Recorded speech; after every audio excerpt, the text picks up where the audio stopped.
Hello বন্ধুরা, আজকে আমি আপনাদের করে দেখাবো এগ চিকেন ফ্রাইড রাইস। মাত্র 15 মিনিটে বাড়িতে বসে রেস্টুরেন্ট স্টাইলে করে নিতে পারবেন এই এগ চিকেন ফ্রাইড রাইস। তো চলুন দেখে নেওয়া যাক আজকের এই রেসিপিটি। এই রেসিপিটি বানানোর জন্য আমি নিয়েছি 4 পিস বোনলেস চিকেন। এটাকে বেশ সুন্দর করে ছোট ছোট পিস করে আমি কিন্তু কেটে নেব। কেটে নেওয়ার পর দেখুন এইরকম ঠিক ছোট ছোট পিস হয়েছে। এটাকে এবার হলুদ এবং লবণ দিয়ে ম্যারিনেট করে আমি কিছুক্ষণের জন্য রেখে দেব।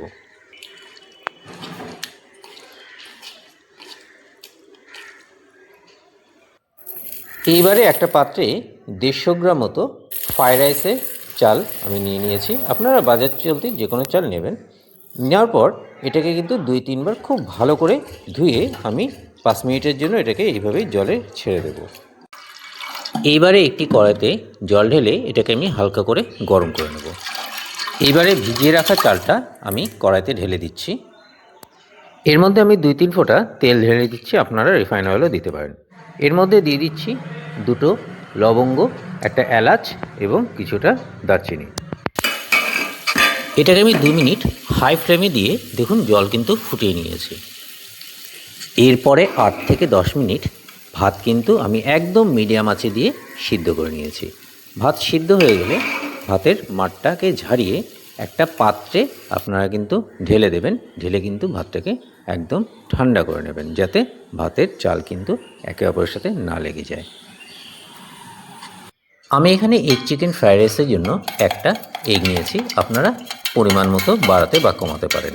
এটাকে ভালো করে ফেটিয়ে নিতে হবে। এরপরে ম্যারিনেট করে রাখা মাংসের মধ্যে আমি সামান্য পরিমাণ এগ কিন্তু দিয়ে দিচ্ছি। এইভাবে আমি আরও 4 থেকে 5 মিনিট রেখে দেব। এইবারে একটি কড়াইতে সামান্য তেল দিয়ে আমি তেলটাকে গরম করে নেব।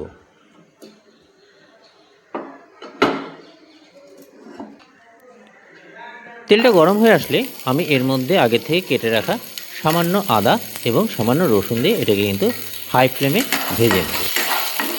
ভাজা হয়ে আসলে এর মধ্যে আমি দিয়ে দিচ্ছি 1 চামচ গোটা জিরে। এটাকেও ভালো করে কিন্তু ভেজে নিচ্ছি।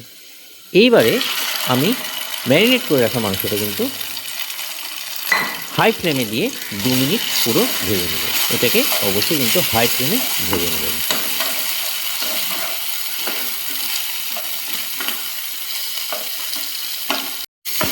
দু মিনিট পর দেখুন এটা কিন্তু বেশ ভাজা ভাজা হয়ে এসেছে। এবারে এর মধ্যে আমি দিয়ে দিচ্ছি কেটে রাখা পেঁয়াজ। এটাকেও আমি কিন্তু হাই ফ্লেমে আরও 1 মিনিট ভাজবো, যতক্ষণ না পেঁয়াজের জলটা বেরিয়ে আসে। এরপরে আমি এর মধ্যে অ্যাড করছি স্বাদ মতো লবণ, আরও অ্যাড করছি 2 চামচ কেচাপ বা টমেটো সস। এবার এটাকে কিন্তু ভালো করে নেড়ে নিতে হবে। দেখুন আমি কিন্তু গাজরগুলোকে ঠিক এইভাবে পিস পিস করে কেটে নিয়েছি।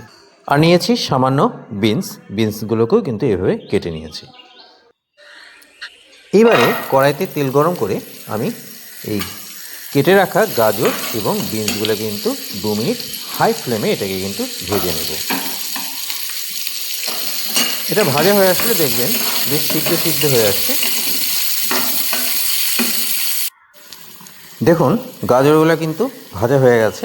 একটু দুটো একটাতে যদি আপনি চাপ দেন তাহলে দেখবেন গাজরগুলো কিন্তু বেশ নরম হয়ে গেছে।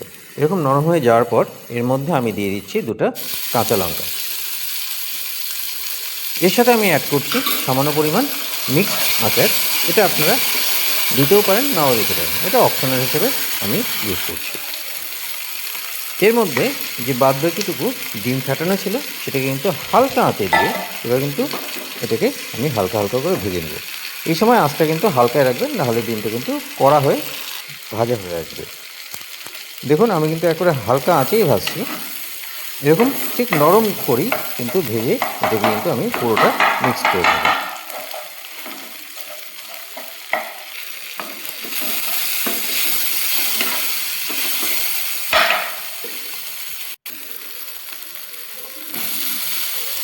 এর মধ্যে আগের থেকে ভেজে রাখা ফ্রাই মাংসগুলো কিন্তু এবার আমি এর মধ্যে দিয়ে ভালো করে মিক্স করে নিচ্ছি।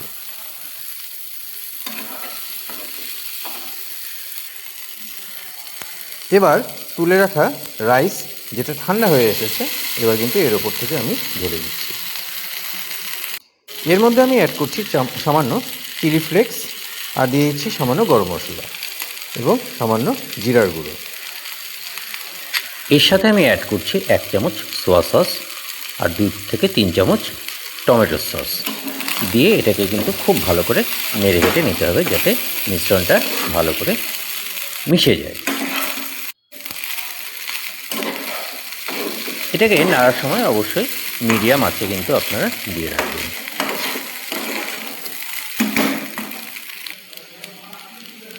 এবারে এর মধ্যে আমি অ্যাড করছি 1 চামচ ভিনেগার এবং সামান্য পরিমাণ, আর দিয়ে দিব সামান্য কেওড়া জল দিয়ে এটাকে কিন্তু খুব ভালো করে আবার নেড়ে নিতে হবে।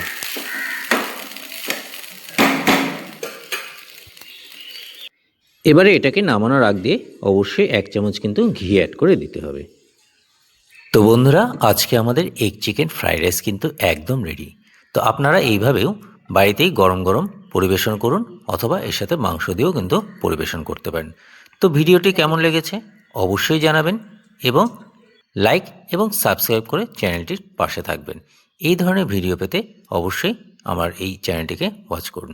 তো দেখা হচ্ছে পরের ভিডিওতে। Thank you.